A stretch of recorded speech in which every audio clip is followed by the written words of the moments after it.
So the basic British reaction to anything terrifying is this.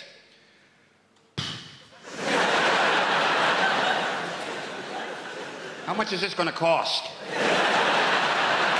You can't really terrify. That's why I'm pretty sure the war, the whole terrorism thing, I think the terrorists have just kind of given up on Britain, because what can they possibly do, right? Listen, I would never compare the scopes of tragedy of, say, the World Trade Center to the bombs that blew up in London, but the reaction is completely different, right? America still has this entire culture of fear about terrorism.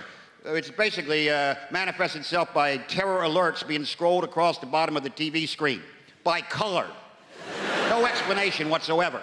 Just today's terror alert is orange. Now back to our show. What the hell was that? What does that mean? Orange, that's hunting accidents, roadworks, right? That's not good. It means be very, very aware of terror. So dwell on it now and then.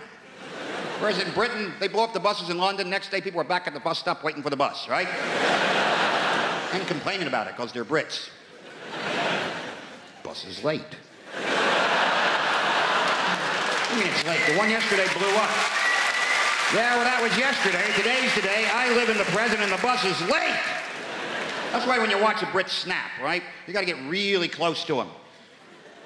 They'll pick a high street and just corkscrew for a while. That's...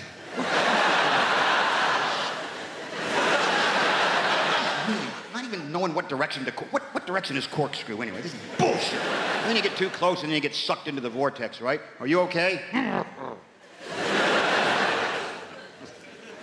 That moment when a Brit truly snaps, and it looks like this. I'm going to write a letter. That's it. I've been pushed to the brink, you bastard. Nobody treats me like this, you son of a bitch. Huh? I'm not emailing this, I'm writing this. Wait till you get that tomorrow. Big red pillar box right in the mail. Postal strike. So, when I watched Barack Obama, and he actually said this, and this is what most Americans think, and I guarantee you that Brits don't think like this. They just know. Barack Obama says, we're not going to win the war on terror until we found Osama bin Laden. And that, to me, right there, proves that most Americans believe that there's just one guy running the entire operation, one Lex Luthor, evil guy, sitting in a cave, pushing evil buttons, go be evil there, be evil there, be evil there. Every Brit knows it's not even a movement, it's beyond that. It's not a guy in a cave just, you know, it's a thing with tentacles. That's not a good description, but you know what I mean. When you explain to Americans, they go, well, he's not actually, okay, maybe he's the evilest guy on the planet, whatever, but that's because we've designated him that, right? If he's the evilest guy on the planet, stop sending videotapes. Update your technology. DVDs, all right? Apparently, in his last videotape, he was seen in a cave with his financial advisor, who had no legs. We haven't even caught that guy. So that's why when you explain to Americans, no, look, it's not one guy, it's this thing, it's a movement, it's a whole, it's beyond.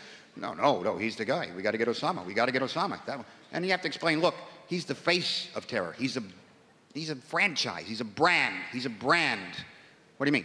It's kind of like Kentucky Fried Chicken, all right? Just because the Colonel's picture is on the bucket doesn't mean he's actually making the chicken. I hope they don't get too confused. What, Colonel Sanders is involved with Al-Qaeda? No, I didn't say that. I never said that. I knew it, that bastard. That beard was a giveaway, that son of a bitch with his secret herbs and spices. Kid Sanders, he's number 2.